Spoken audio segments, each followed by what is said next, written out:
What's your name? Simon John Fisher. Simon, I've been speaking to Alan today now about Chooselife, and we saw two chaps out there taking food. You've got some food here. We come here now and again, you know. It's good.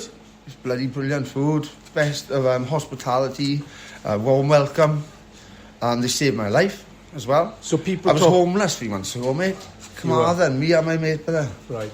And when you say homeless now, you're literally on the street. On the street, bro, yeah. I enjoyed it, but it rained one day and then we found this place. I thrive on the streets and I'm a people person, like, and I'm good at what I do on the streets. I won't sit in the doorway and beg, but people were just giving me money. They must have read my face or something. I was like, oh, excuse me, could you lend me a fag? Please, next thing, give me £20 notes, funny. I didn't even hint. They just offered. I can't beg. I'm not. Did you get another side of that, or do you get people like, yeah, get lost, you making judgments? So is it all good? I'm a trained martial artist. People don't mess with me, mate. They get that vibe too. Yeah. And he's a big boy. He's 21 stone. I'm his right damn man. Just talk us through just a little bit. One day on the street, what kind of you're obviously waking up in the cold. I'll be honest with you, it was summertime, right? So it was different then. Obviously, we saw the bigger picture, looked at the bigger picture. Yeah. It's going to get colder. The clocks go back or forward, whatever they do. And we thought, right. Well, he thought, I can do the streets. I've done it most of my life on and off, yeah. But honestly, I love the streets. Because I love all the street people. They're some of the nicest people you'll ever meet. I know, like, people come here for food and all that, which is rare for me.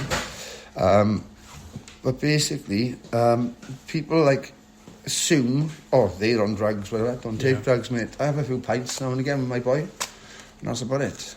I did have an alcohol problem when I got here. I've overcome that now. Don't get me wrong, I have a few pints with my boy. And that's about it. We got things figured out. We've come a long way in 3 months. If you'd met me 3 months ago, mate, I was a shadow of my former self. So if this place wasn't here... Oh, mate, I would be in the doorway, right? Well, I call it a doorway. I would be anywhere, right? In shelter, because it's cold out. I thrive on the streets, yeah? But like I said, all my life, I know all the street people in every town and city. Arthur's a newbie to it all. But with my guidance, he'll go far. I'm actually his carer and his life coach and bodyguard. So if you're looking ahead then, right, you've taken this step now, you've come here, you've got accommodation, you're talking about alcoholism problem. Alan and Andrew saved my life, that's all I can say. So looking at all of them as a team. And looking at the future now though, do you see it improving more? Do you see things changing again? Of course. I've been in Bali, Indonesia within 4 years, mate. 3 months. I've got an end goal, you know. You can imagine next 3 months. So you got plans? Of course, yeah. He wants to do Bristol and Temple Meads. We went up there the other day just to test it. It's absolutely beautiful up there. We go on tours on the trains and all that. See, we do different towns and cities. So if we hadn't found Chooselife, which he found, luckily, because he had a bit of charge in his phone. He found it on the internet.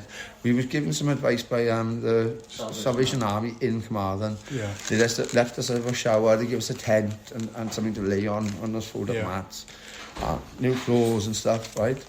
Mate, if you'd met me 3 months ago, you wouldn't even recognise me. I've got 2 stone and now I use the gym as often as I can. People like Stuart, Alan, Andrews, and Andrew. Yeah. And that's without all the other volunteers except for Nigel. Does this sort of give you a sort of any inspiration? Does it give you any kind of... I've offered to help you, but that's what I was going to say now. Does it inspire you to do this? Of course. It's motivated me a lot. It's really given me inspiration. I've volunteered for charities in the past, like the army one in Talbot Quadrant Centre. I can't remember the name of it.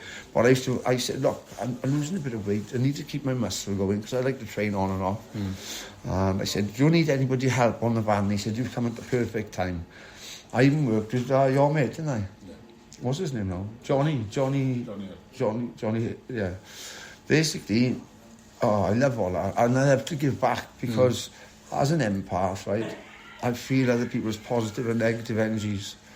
And I can meditate as often as I can, bro, yeah? But it's hard to switch off. If somebody in my house, let's say, got a problem, I take that on board. I've got a heart condition because of it. It's not a counselling session, man. No, but it's still the truth, isn't it? It's still the truth. No, these people have saved my life. I chose life, and so did my mate Arthur, yeah? Great, many thanks for Is that all right with with us. that? Yeah, thanks a lot.